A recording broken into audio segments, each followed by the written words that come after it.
Today's question comes from Dublin, Ireland. The question is, what's the latest SEO misconception that you'd like to put to rest? Oh, good one. There's a sort of persistent misconception that people often have, which is just because a patent issues that has somebody's name on it, or someone who works in search quality, or someone who works at Google, that doesn't necessarily mean that we are using that patent at that moment. So sometimes you'll see speculation, oh, Google had a patent where they mentioned using the length of time that a domain was registered. That doesn't mean that we're necessarily doing that. It just means that that mechanism is patented.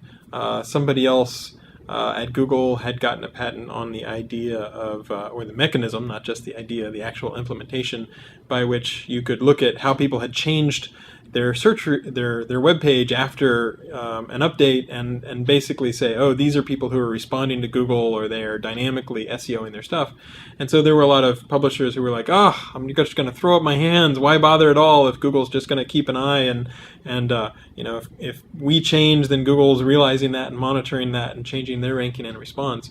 And it's the sort of thing where just because that patent comes out doesn't mean that Google is currently using that technology. So, patents are a lot of interesting ideas, so you can see a lot of stuff mentioned in them, but don't take it as an automatic golden truth that we're doing any particular thing that is mentioned in a patent.